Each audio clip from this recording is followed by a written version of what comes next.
Belief here in Tulsa, across our nation, and around the world.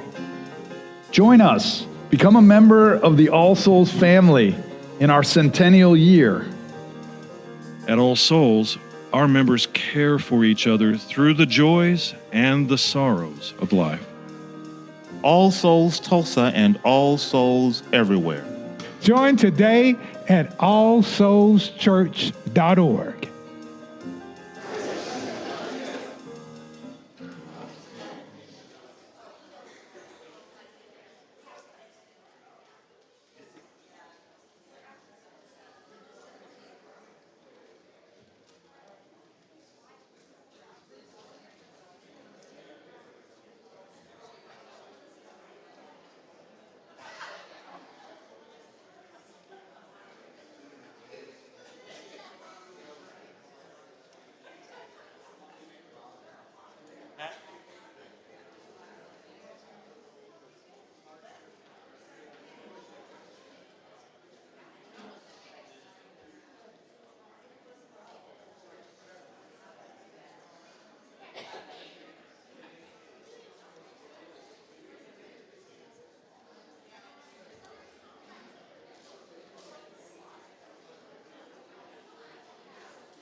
Sounding good, fellas.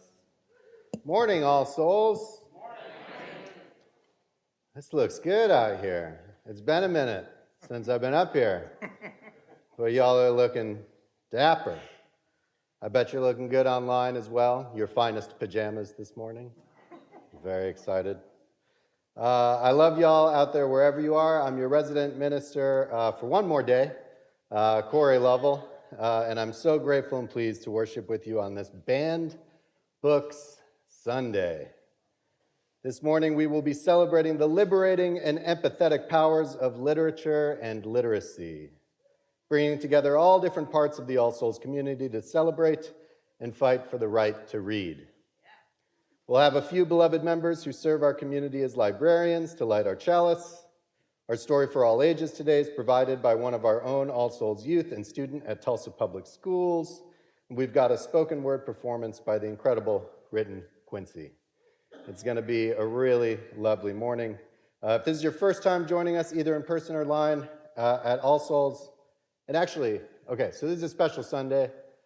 So can you raise your hands if this is your first time at All Souls this morning? Anybody? Anybody? Yeah! That's awesome. Thank you for coming out. That's really exciting. And any newcomers online too.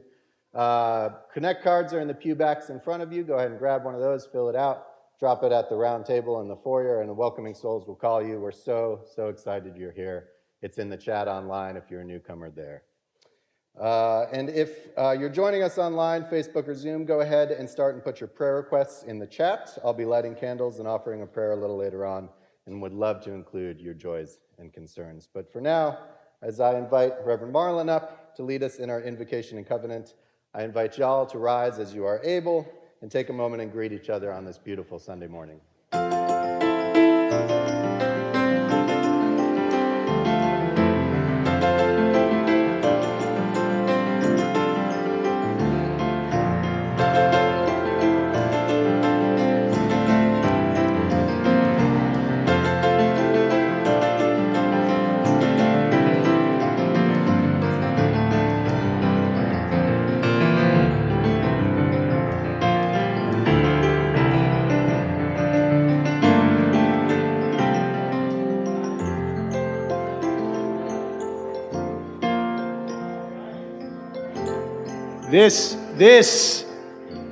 This is indeed a day which God has made. Let us rejoice in it and be glad. And let us count our many blessings. Let us be grateful for the capacity to see, feel, hear, and understand.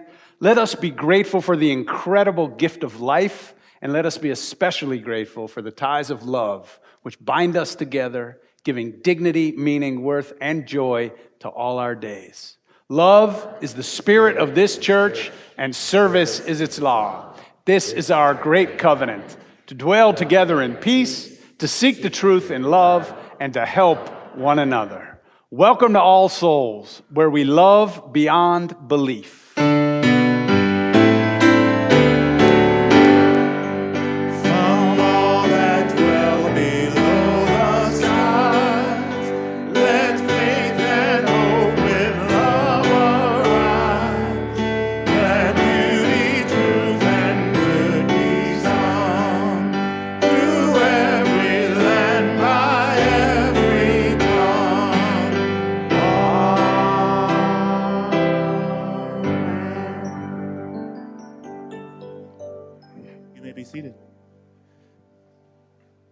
This morning we are so fortunate to have our chalice lit and chalice words written and read by longtime members Deanna Tyrrell and Missy Hicks, who serve our community in a variety of ways, too many to count almost, but perhaps most vitally as librarians.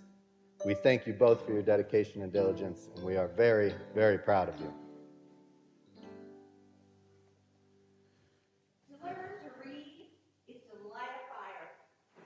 Victor Hugo said this in a book sharing the struggles of people striving for freedom, a struggle that feels familiar to Oklahoma librarians right now. May this flame remind us of the value of opening our minds to the ideas and experiences and perspectives of those unlike ourselves, and symbolize the bright light books and stories bring to our lives.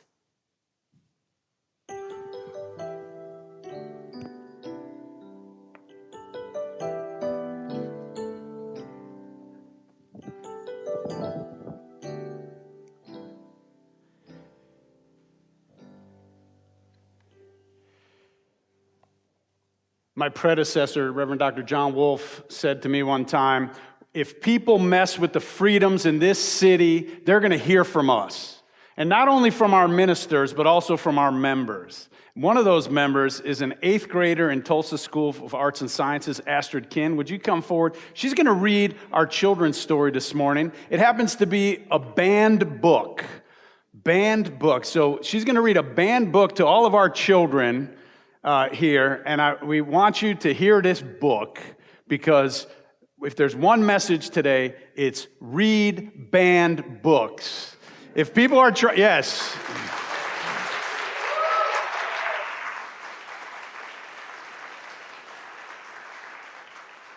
If people are trying to keep you from reading a book, it means there's something in that book that you need to know about. So read banned books. And Astrid, she has spoken at school board meetings a number of times. Like I said, you're going to hear from members of All Souls, even our children and youth.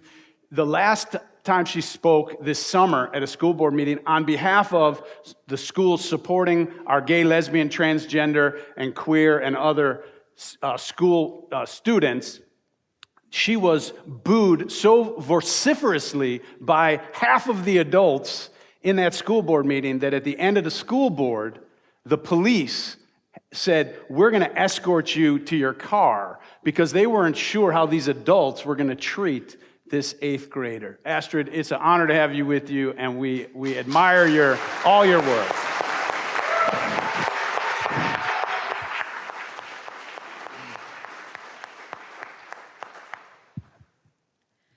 I am honored to read to you today The Family Book by Todd Parr.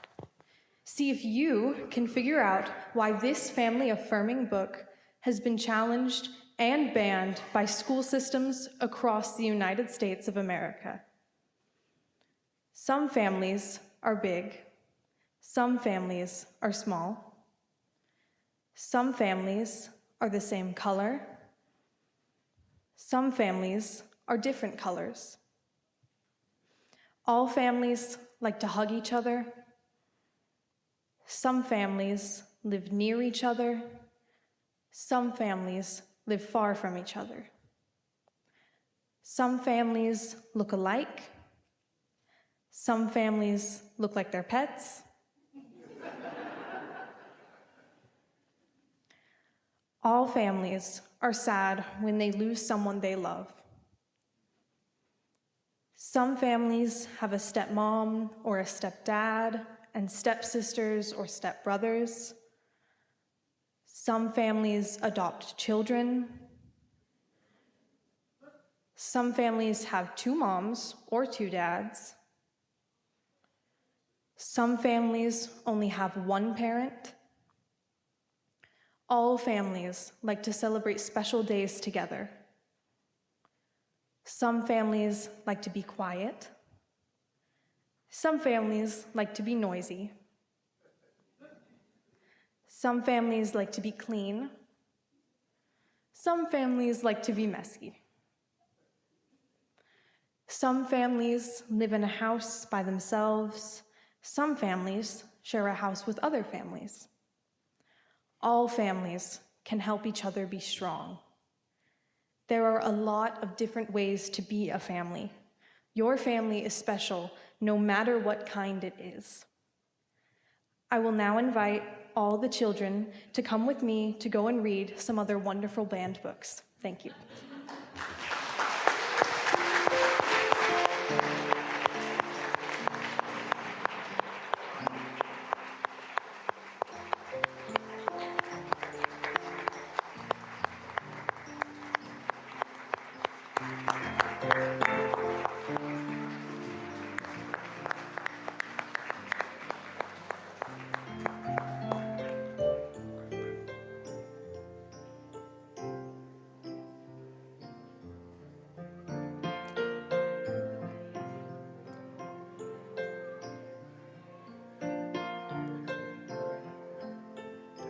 John, why don't you come on up?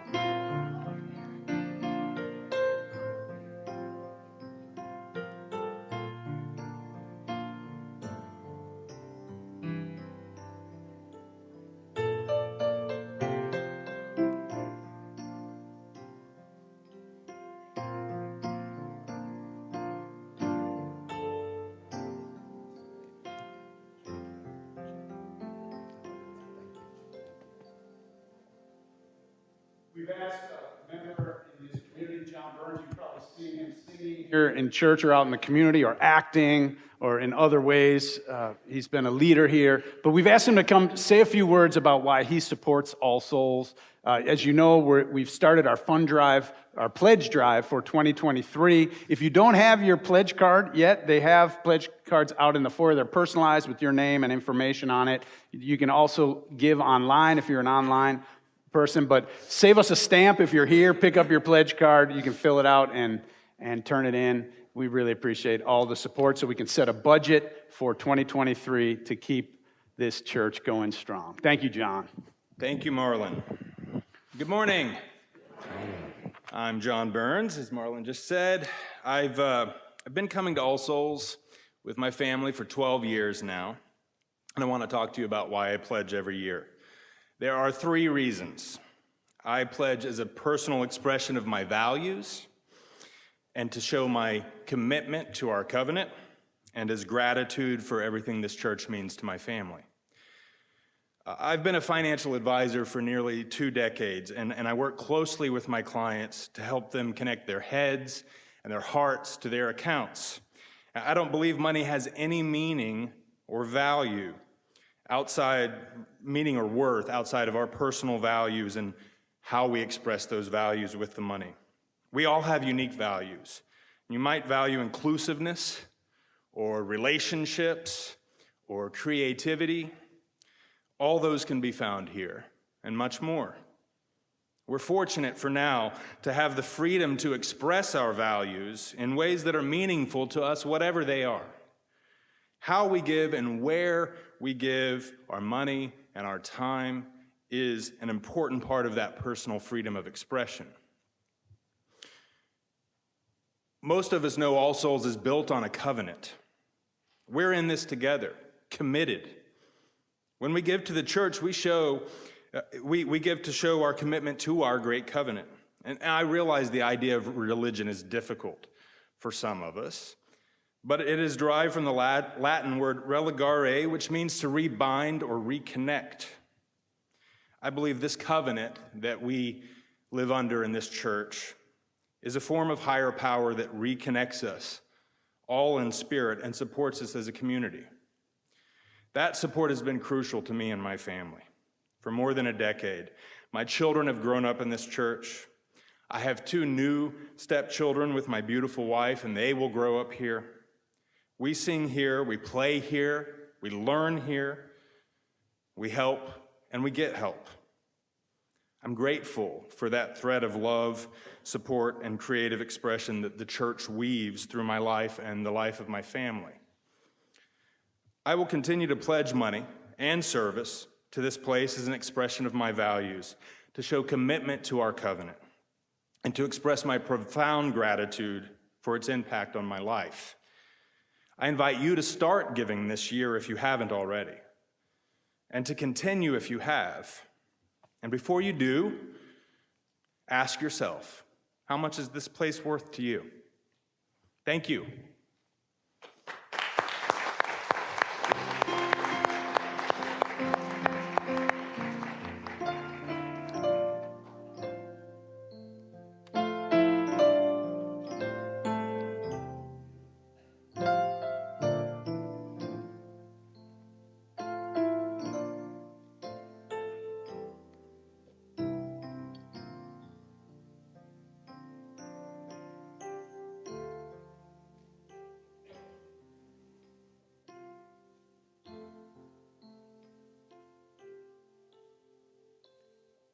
We come together in beloved community as a gathering place for courageous love, to be brave in sharing with, supporting, and lighting a love between one another. I light a candle this morning in celebration of the beautiful, precious, incredible little girl, Aaliyah Marie, born on October 13th at 1:15 p.m., making our own minister Randy Lewis a granddad. Yeah. We give all our love to Randy, Dimitri, Randy's daughter, and her mother. We're also happy to welcome Aaliyah into the world. We light a candle for another beautiful little baby who needs our prayers and love right now. Kamani Matzenbacher, our sexton Aaron's 10-month-old, who's in the hospital fighting off RSV. Send all our energies, all our love to Aaron and his family and little Kamani. We light a candle in recognition of the 80th birthdays of longtime members Jim and Judy Jarvis. Congratulations, y'all. We light a candle for members John Davis and Barbara Craig for John's continued physical and emotional health challenges and a recent recommendation that he now go into hospice. Our hearts are with you. Community's holding you all.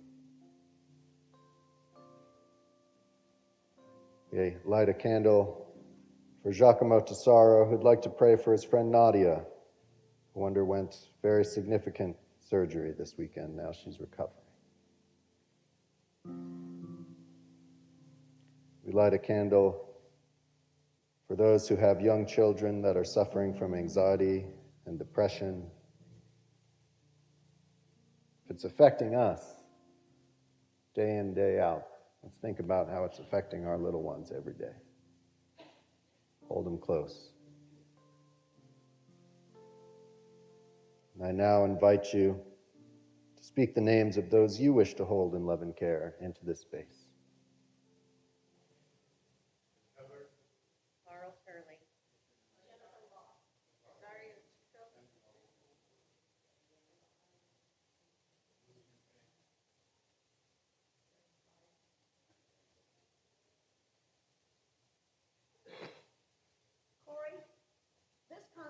Would like to light a candle for you, for the gifts you have given us, for the love you have enhanced here, and for how much bigger you have made us. Thank you.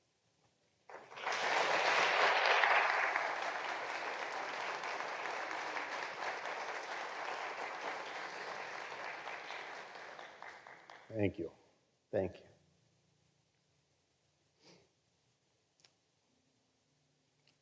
If you've lost a loved one in the past year, or this Sunday is the closest to the anniversary of the death of a loved one, we invite you to stand in memory till the spoken prayer begins.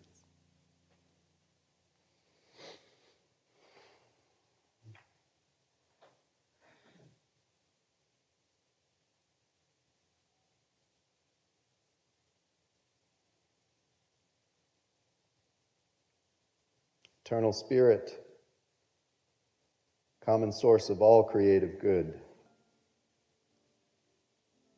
we seek you, try to understand you, your essence and mystery in every aspect of our lives.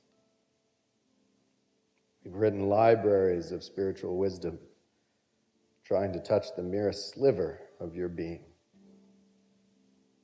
We've convened and argued, conquered and protested, splitting hairs and pulling our hair out to try and defend our fragile perceptions of you. And when we find our seeking of you to prove elusive, we sit down and write to one another, sometimes to ourselves, trying to articulate the strangeness of our brief and inexplicable lives. How often, Spirit, do we sit in a quiet sadness and wish that someone would take us off the shelf and read us? But this is the magic of your persistence. your resilience, your creativity. You forever provide us with opportunities to read you, ourselves, and one another again. You've written our covenant with you and each other onto our hearts, so that we all know you and our true capacity to love one another, from the least of us to the greatest. And when we get distracted and lost and forgetful and angry and hurt and sad, we can always go back and read our hearts in Scripture. Amen, and blessed be. When I breathe in, I breathe in peace. When I breathe out, I breathe out love. When I breathe in, I breathe in peace. When I breathe out, I breathe out love. Sing it with me now. When I breathe in, I breathe in peace. When I breathe out, I breathe out love. When I breathe in, when I breathe in, I breathe in peace. When I breathe out, I breathe out love.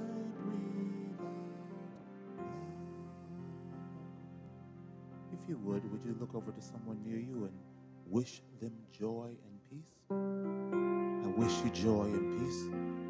Written? I wish you joy and peace. Please welcome Written Quincy.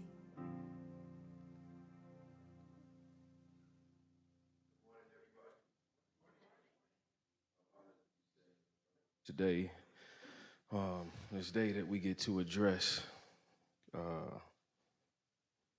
I guess, more controversy in the state, right? And thinking about the controversy, I just was thinking about how controversial that book was that the young lady wrote, that you read. Oh my God, I had so much anxiety as she was reading. Whew. Can only imagine how many wars would be started from that book. I was getting scared. I didn't know how many people were going to be incited to love in here and to love families. That was a dangerous book. Forgive my sarcasm. But thinking about that book was actually something, ironically, that I wrote back in February of this year when I think the talk was about the truths that we are allowed to teach, right? That hard history, those conversations come up in professional development often. And the irony of banning books and banning history, right? And regulating how history is taught and who won the history, right? And I know Pastor said that we should read banned books, right? My hope is that the young people get inspired by the reading of these banned books and that they write more banned books. And then we sell hundreds and thousands of those banned books and we keep this fight going. So this is a juxtaposition about some of the history that has been faced in Oklahoma and how we can teach that history and, of course, the parallel with the theme for today. The question of importance. What's the importance of a question when a lesson's opportune? We overcomplicate often.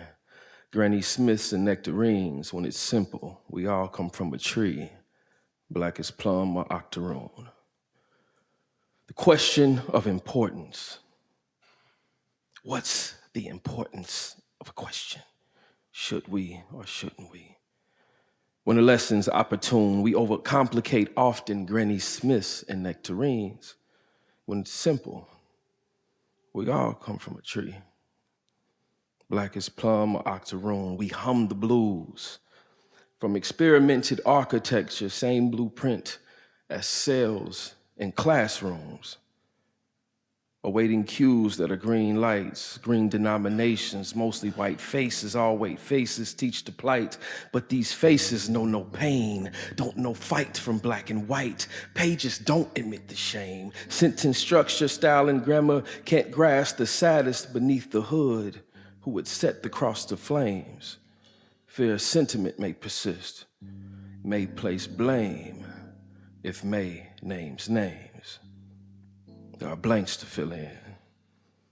We owe truth to 1st of June. We owe truth to 1st of June. Truth is owed in every brick, and owed to every brick that was lit and lessons boomed. We owe truth to 1st of June. We owe truth, so truth goes plume. Plume goes scented, winter sends its salutations when spring hints at magnolia's bloom. Even caterpillar acknowledges change when her sense of flight cocoons. Change is sweet as macaroon. On punta de lengua de primavera, then summer hums the hymns of late ancestors. Master long been dead. Long been dead, the trial of Dred Scott. America, Oklahoma, then got off scot-free. Fought shoulder to shoulder with the Apache. There are two sides to every story. Just 'cause it's said, don't mean it's true. And even if you take the life in the name of God, don't make it righteous. And if you die, don't mean you lose. We exist on the cusp of wings. We take flight through pages, adventures through the risk of those whose volumes know no boundaries.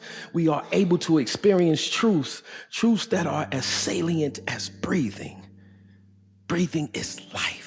Breathing is challenging the who determines who teaches truth. Breathing is from a list of narratives that many fear, so the fearful censor ears, they censor wings, they censor feathers, they censor inspiration, they censor aspiration. But the class still fights class, and those narratives are still in print. So what is prevented from 8 to 3:30 must be organized in after-school programming. But the class still fights class, and those narratives are still in print. So what is prevented from 8 to 3:30, we must organize in after-school programming. Notes in harmony go right, brothers. From orchestra classroom down the hall, down the wall, mural comes to life. A Friday night on Archer in the Wood, a class of adolescent creatives step back in awe of what they've painted. They taste almonds and coconuts and sugar and vanilla, and change is sweet. To 1st of June from Primavera, there's no question of importance. We owe truth, so we teach truth. And truth will never be banned. So burn the chalice.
A once honorable and advanced society that had contributed so much to global culture was in decline.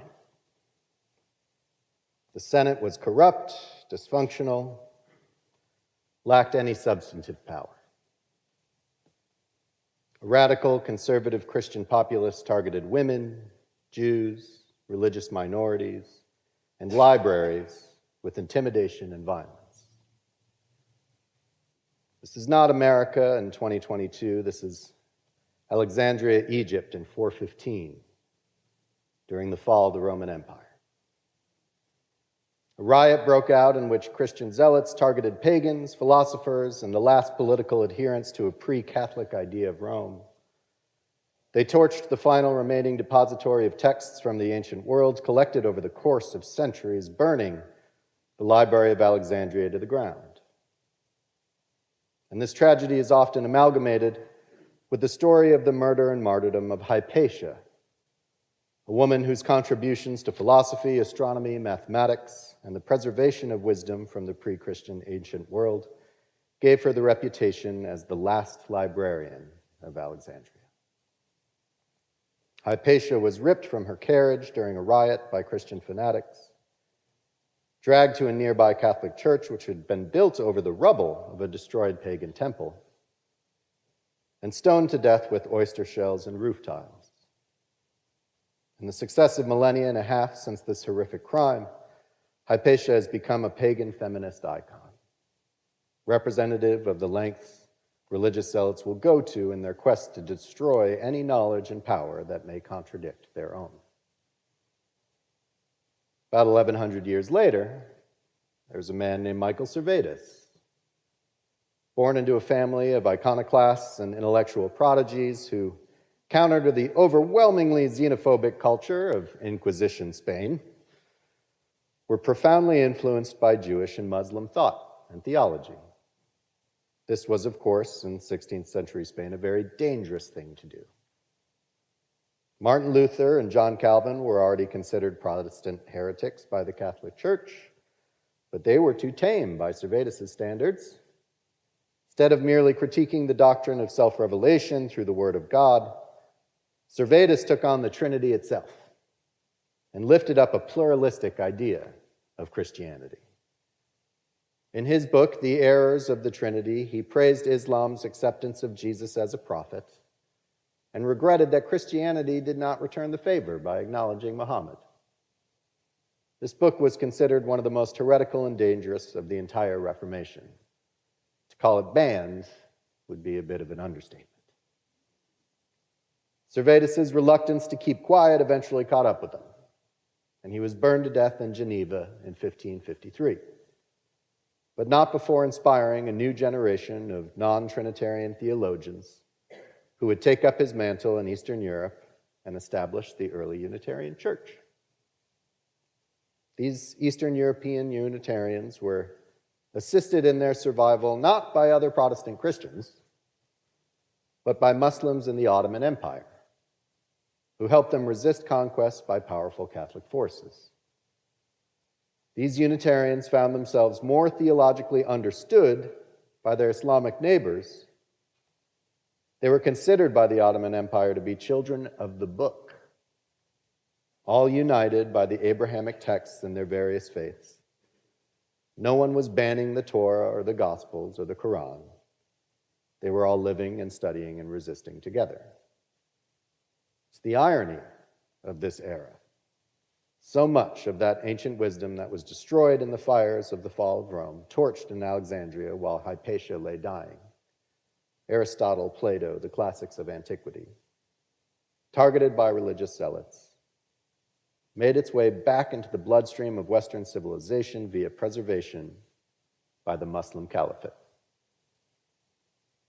We can fast forward another several centuries to America in the time of the slave trade, find other stirring examples of literary liberation.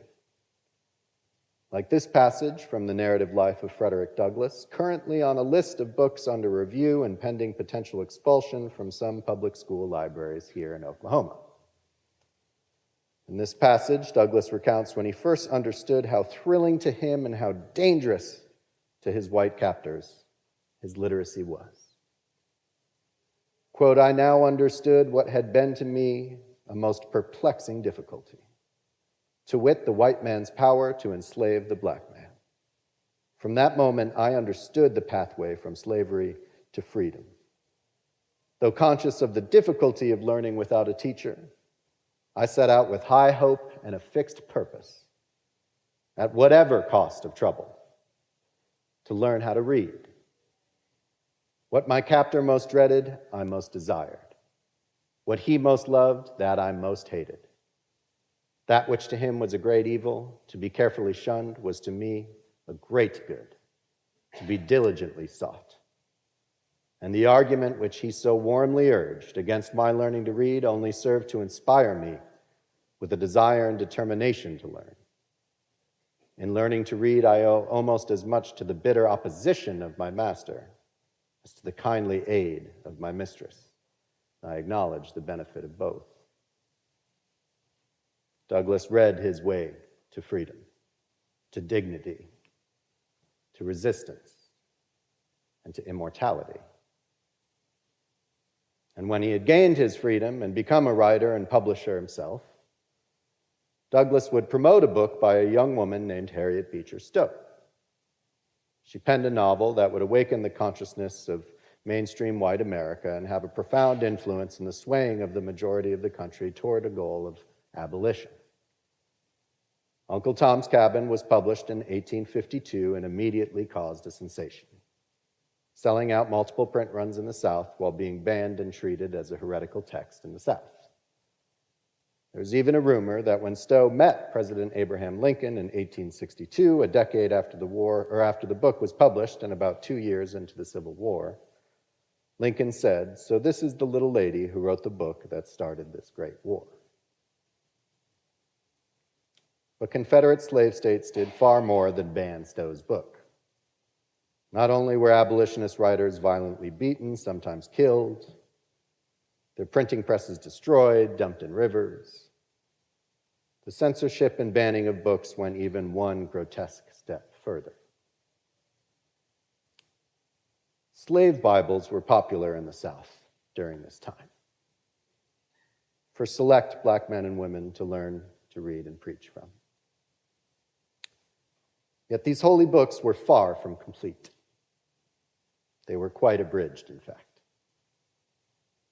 The book of Exodus, with its epic story of the liberation of the Hebrew slaves and their journey from bondage in Egypt, was entirely left out of these Bibles. Passage left in, however, Ephesians 6:5, "Slaves, obey your earthly masters."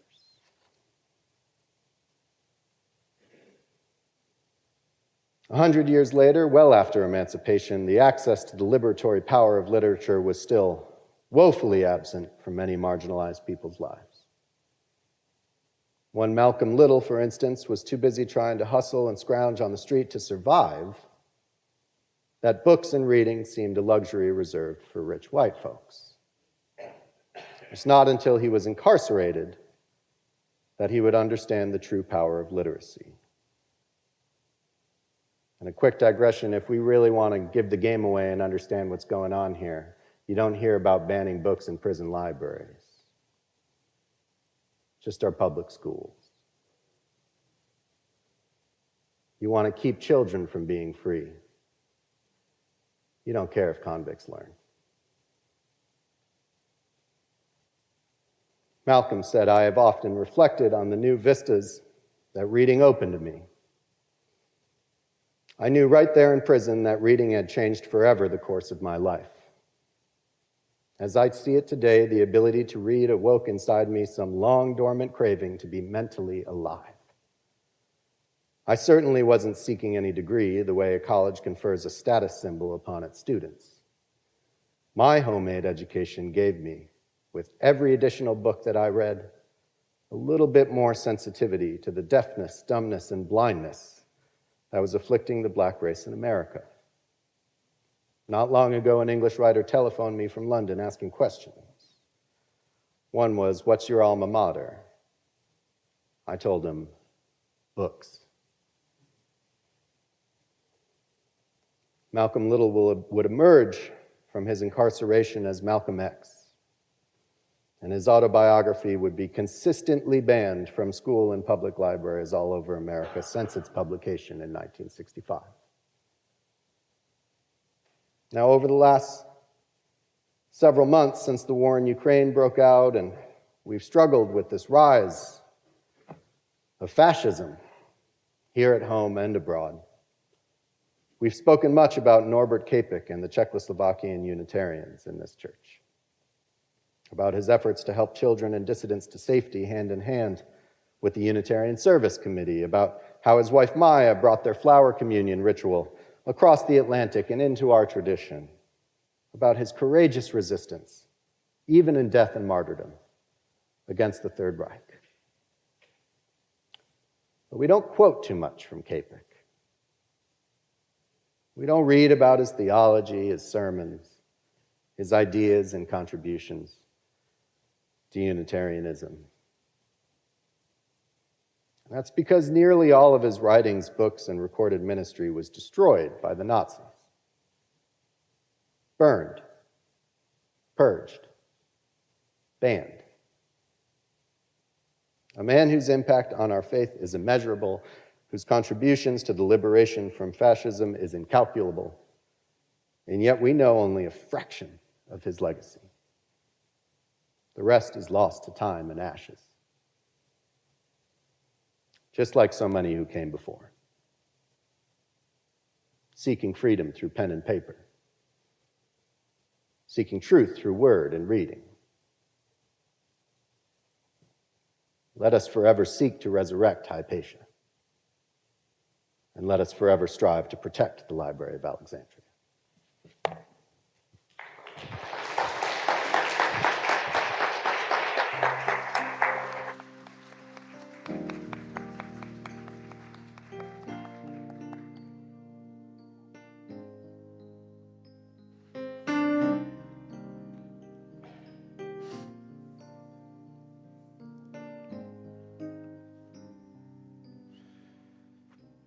Brilliant words, as always. We're going to miss you, Corey.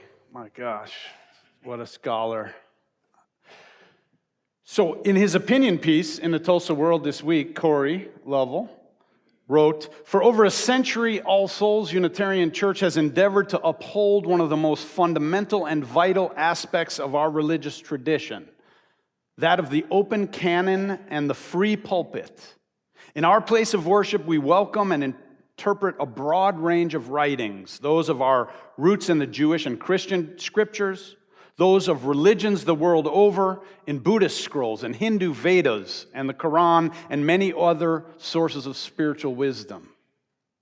These we hold sacred, as John Burens once described, not as divine literature about humans, but as human literature about the divine." End quote. So this idea that Scripture is human writing about God rather than God writing to humans, it's not a downgrade of Scripture, but it's an appreciation for literature in all its forms. At All Souls, you might hear a passage from Toni Morrison set alongside a passage from the Bible. You might hear an ancient Cherokee story alongside a Jewish midrash, in the same way that you might hear Bob Dylan or Bob Marley in the same service as a song by Beethoven or B.B. King or B.B. Weinman's. Here, we believe that creativity, literature, and music can lead to liberation of the body, the mind, and the spirit. And that's why banning access to these forms of expression are much more than a culture war. They are attempts to control people's minds, bodies, and to limit the awakening of their spirit. Good literature, like good music and art, encourages self-transcendence. The great fiction, the greatest fiction of all, is the human ego. The ego makes us think that we're separate from each other and from the cosmos rather than part of one human family and one with all creation. The ego fosters an illusion of selfishness. and the delusion that we can actually limit other people's freedom and of expression and creativity. A good book opens worlds to us and experiences and ideas and people who we might never meet. It connects us in ways that allows us to see what it's like to walk in someone else's shoes. In other words, it challenges our ego by expanding our consciousness and helps us to transcend our small self. But we're living in a time when there is intense polarization and contestation over issues of diversity and inclusion. Many people who were comfortable with American society and norms and education the way they have been, and who have even found that their identities and lifestyle was preferred in the society as it has been, are feeling threatened and disoriented by recent changes. Today, more perspectives and more ways of being human are finding voice and acceptance. The culture wars and those who are pushing them are heightening people's fears about these changes in our society. And those stoking the culture wars are making some people think that banning books will help stop or reverse the progress and the changes. Do you realize that people who study literature say that there are only 7 storylines of every story that's ever been told? The love story, the tragedy, the quest stories, the stories of voyage and return, the rags to riches stories, and a few others. My point is that the stories in our libraries have not changed one bit. It's the characters in the stories who have changed.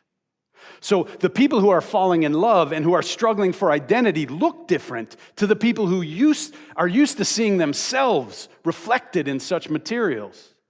The love story isn't always a heterosexual love story. The strong hero isn't always a man. The good guys are not always from the West, helping to civilize or Christianize others. Sometimes Christian missionaries are the ones who need to be taught. Sometimes, scandalous as it may sound, the Christians are the bad guys.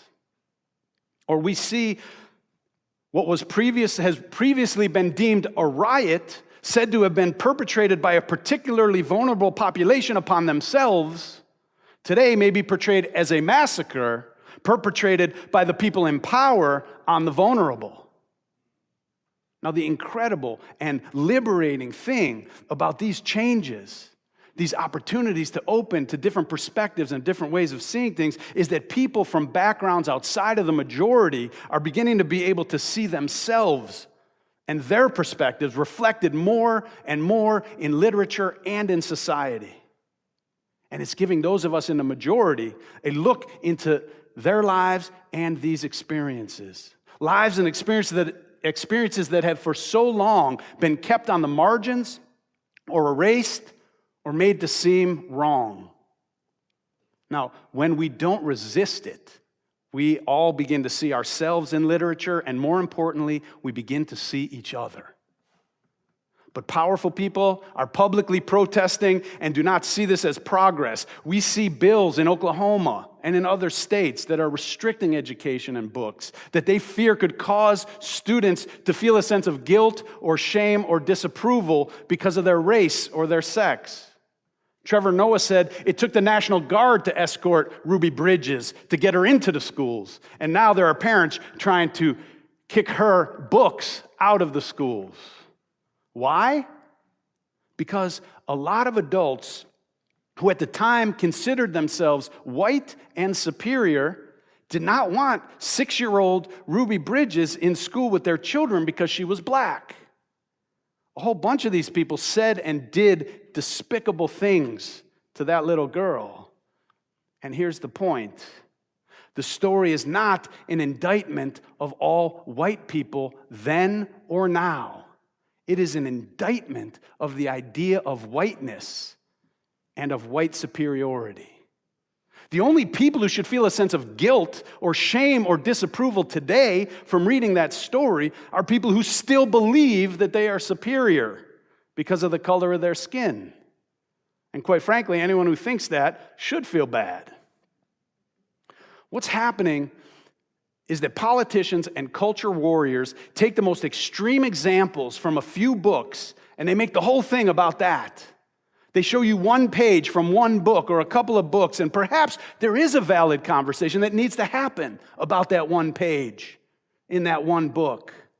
And we can have that conversation, but then they make this as an excuse to ban a whole bunch of books.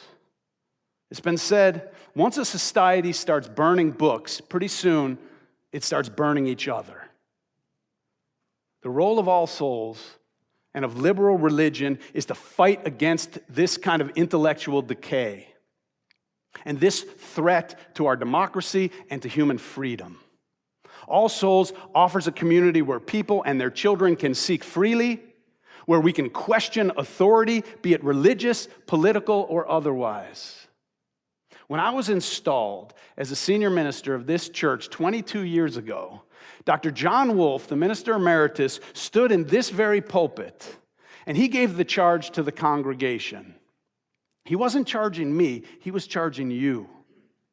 And he said that you need to protect the freedom of whoever is in this pulpit. He said, this needs to be the freest 3-foot square anywhere in the world.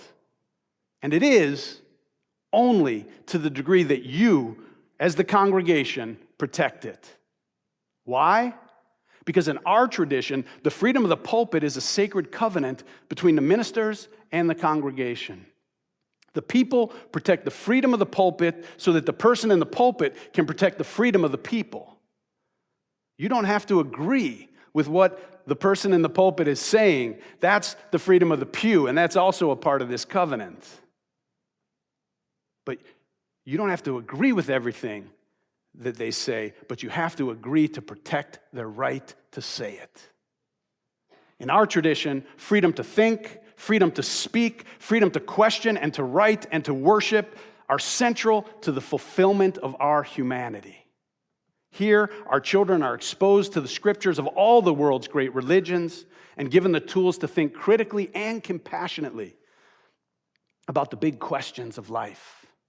Our teenagers receive high-quality, honest, and comprehensive sex education because we know that a healthy sexuality requires knowledge, and a healthy sexuality is a blessing, and an unhealthy sexuality is a curse, not only to that person, but usually to many other people and the society at large. Telling young people just don't do it is not education, it's irresponsible. And giving them messages that sexuality is dirty or wrong is a terrible burden to saddle them with. Here's what I want you to do. Read banned books.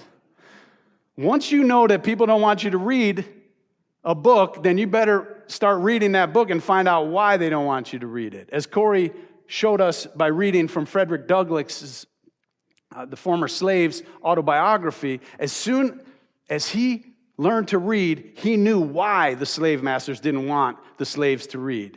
Keeping them from reading was a way to keep them oppressed. It's a form of control. Any parent has the right to determine what they want their children to read, but they do not have the right to determine what me or any other parent's children have to read. So I say, read banned books and protect librarians, because librarians are one of the last bastions of democracy. True.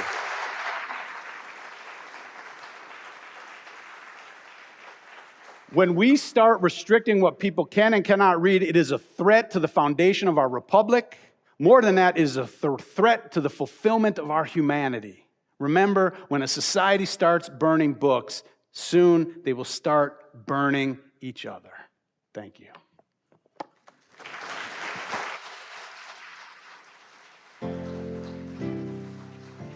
Would you look in your hymnal, the great hymnal, number 168, and please rise in body or spirit. Let's sing together one more step. One more step. We will take one more step till there is peace for us and everyone will more word. One more word. Till every word is by everyone will. One more song. We will pray one more prayer. I love your voices. One more song. One more song. Till every song is sung by everyone else. More song. Thank you. You may be seated.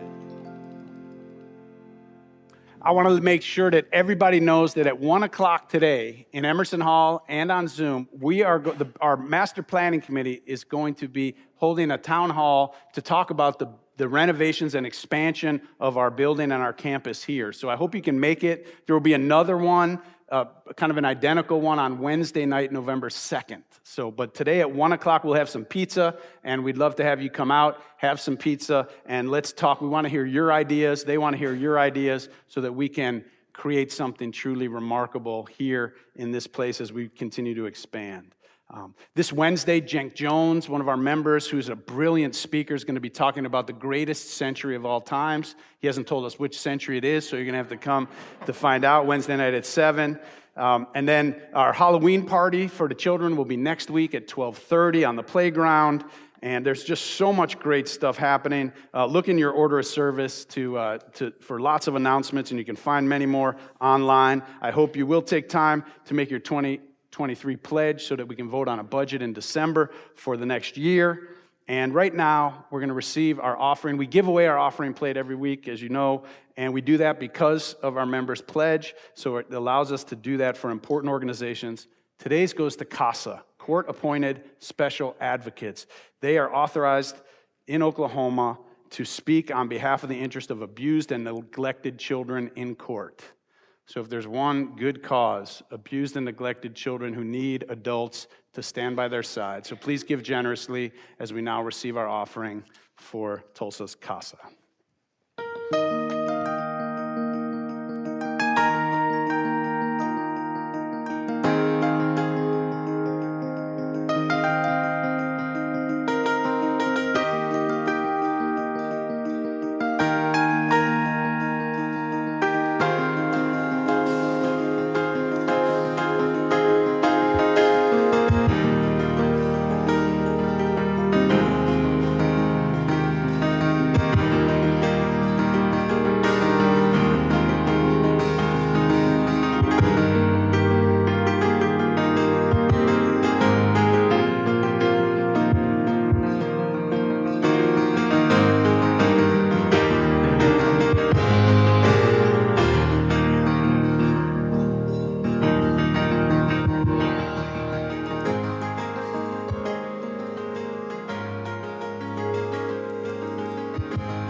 And do a benediction for us. You know, some of you may know that when we have an intern come, they are, after their internship, they are supposed to leave, and they're not supposed to come back for at least 3 years to serve the church. We were fortunate. I went on sabbatical this summer, and Corey we were able to get a waiver for him to stay on during my sabbatical and for a couple of months afterward. But the waiver has run out, and so it breaks all of our hearts, Corey, to have you leaving. As you showed us today, your brilliance and your heart and soul have just made such an impact on all of us, and I know on me. You know, sometimes we learn more from our interns than they learn from us, and I think that is absolutely the case with Corey Lovell. So, Corey, I know, please say your benediction. Let me give you a hug. Oh, you're just amazing. All right.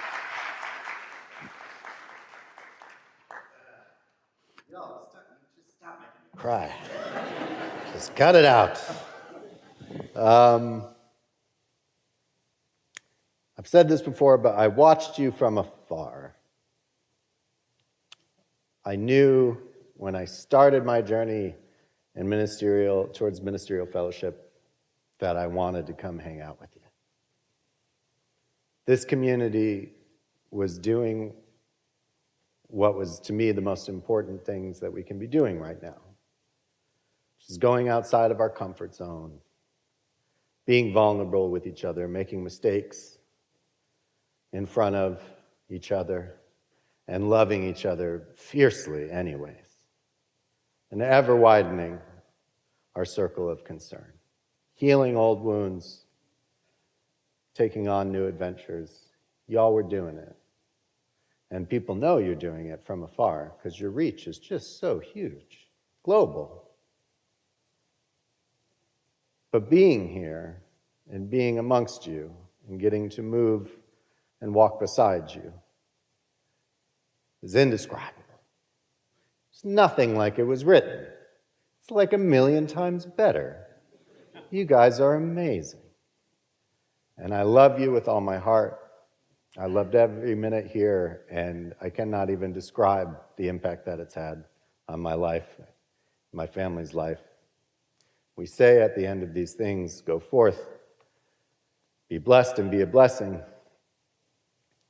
You've already been such a huge blessing on mine and my family's life in a way that maybe you'll never fully know.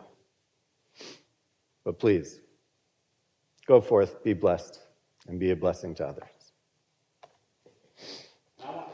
Let's give it a round of applause. We have a big fish out there. So we're very pleased to come say goodbye to Corey, and we're so glad you're with us.